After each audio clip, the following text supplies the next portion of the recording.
Pertama yang kena nak dijelaskan bahawa kegagalannya misi Majlis Kerja Tertinggi UMNO yang diketuai oleh Yang Amat Berhormat Datuk Seri Ismail Sabri, dibantu oleh Datuk Seri Azlina Osman Said,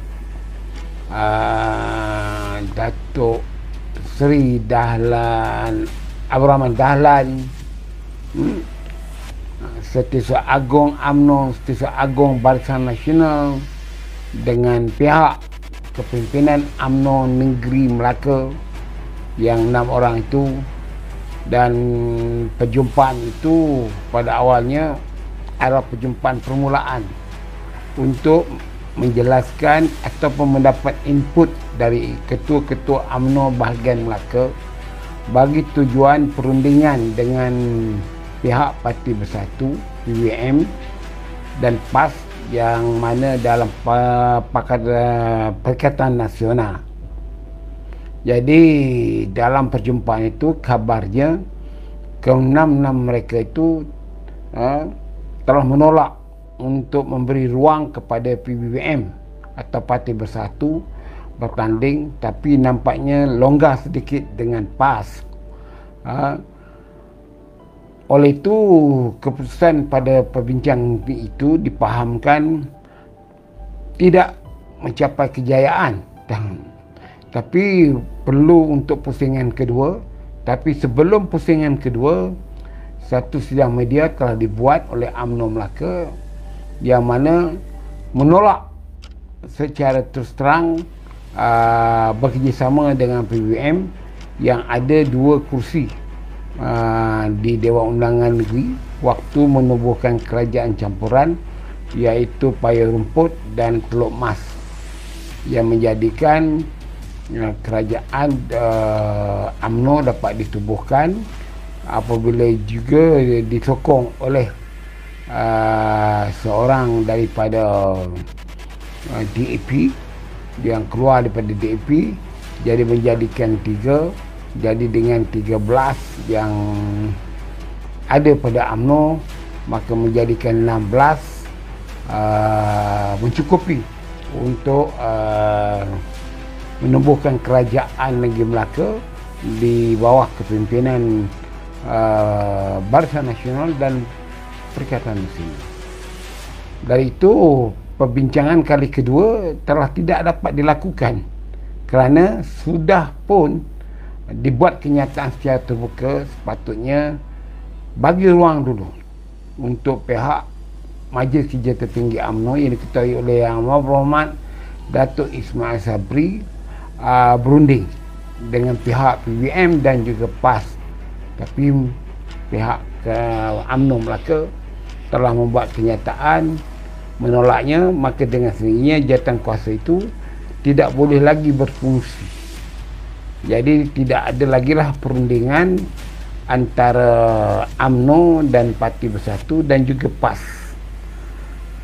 Jadi berkesudahan sehingga sekarang kita tak tahu berapakah UMNO bertanding dengan menafikan kursi untuk PBM dan juga PAS. Dari itu UMNO sekarang ini berdepan dengan tiga parti politik. Kalau nak ikut betul-betul, dia 5 parti politik. UMNO 1 lawan 5. 5 itu siapa dia? PKR, DAP, Amanah, PBM dan juga PAS. Bayangkanlah, dengan 5 parti politik UMNO akan berdepan. PKR dan juga DAP dan Amanah di bawah Perikatan Nasional. UMNO akan berdepan dengan PN pula lagi. Jadi sudah ada 2 penjuru, dan kabarnya Putra akan bertanding juga, akan jadi 3 penjuru, walaupun tidak keseluruhannya. Dari itu, ini membayangkan bahawa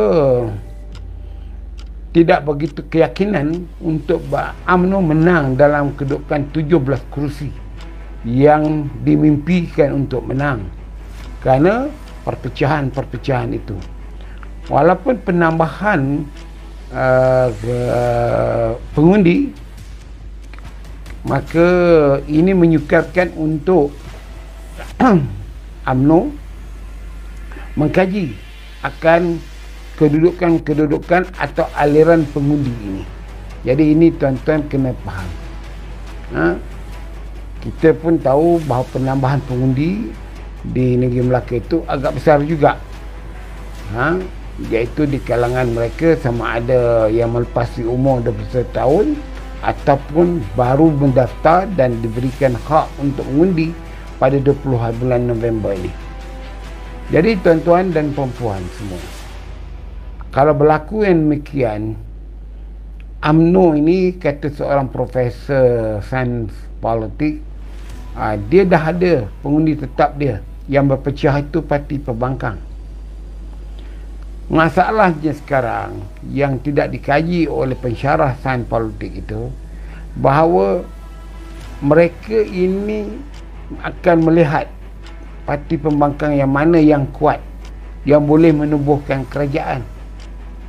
Dan itu perpecahan yang berlaku bukan secara pukal, tetapi secara individu-individu itu.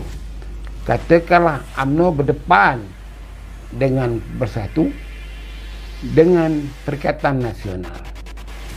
Pengundi-pengundi yang mengundi Bersatu ini mestilah di kalangan ahlinya saja, tak ada orang luar. Tetapi Pakatan Harapan PS akan mendapat sokongan undi yang menentang UMNO. Dari itu perpecahan yang berlaku itu ialah pengundian ataupun sokongan kepada PBM itu merosot, tetapi akan memenangkan Pakatan Harapan. Jadi pada perkiraan saya, UMNO terlalu sukar untuk menang secara mudah, walaupun bapa-bapa angkat dari berbagai negeri datang ke Melaka. Kerana masalahnya sekarang, benda perkara yang keruh tidak dijernihkan. Sejak Dewan Negeri dibubarkan pada awal Oktober dulu, sampai sekarang tidak ada penjelasan yang tepat dari UMNO Melaka untuk memberikan keyakinan kepada rakyat sebagai fakta yang jelas ataupun sebagai hujah yang kuat. Kalau saya pemimpin UMNO di Melaka, kata UMNO terpaksa membubarkan Dewan Undangan Negeri Melaka, biar kami kehilangan kerajaan untuk sementara waktu, kerana kita percaya dengan penarikan 4 orang wakil rakyat itu akan menjadikan kerajaan lain akan menubuhkan kerajaan di Melaka. Sebagai komitmen kepentingan rakyat dan sebagainya, UMNO tidak mahu menyusahkan rakyat Melaka dengan bertukar ganti ketua menteri. Dari itu perjalanan ataupun perkara yang tepat kita lakukan ialah membubarkan Dewan Negeri. Dengan membubarkan Dewan Negeri itu, maknanya kita menyerahkan pembentukan kerajaan yang akan datang di kalangan para pengundi di Melaka. Tidak pembentukan kerajaan seperti yang telah berlaku di beberapa tempat, di beberapa negeri yang telah pun rakyat tidak diberi hak untuk memilih kerajaan. Dari itu UMNO cuba membetulkan persepsi ini, iaitu supaya dalam konteks jika tidak percaya dengan kerajaan, maka tidaklah boleh kerajaan itu dijatuhkan secara yang demikian. Oleh itu, UMNO sebagai sebuah parti keras demokrasi, kita serah balik kepada rakyat. Itu di perkara yang sebagai contohlah yang Melaka, UMNO Melaka tidak menjelaskan kenapakah pada tarikh pembubaran itu jam 11 pagi, wahal tarikan sokongan kepada ketua menteri itu dibuat pada pukul 2 petang.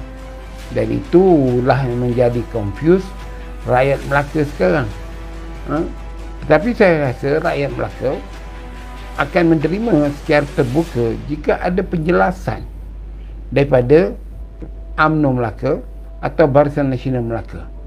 Dari itu tidak perlu nak menyerang keempat-empat mereka, iaitu Yang Berhormat Datuk Seri Idris Harun, Yang Berhormat Nur Azman dari UMNO, Yang Berhormat Nur Hisham, yang tak tahu parti mana yang dia nak masuk, dan yang ketiga daripada PBN, yang keempat dari PBN.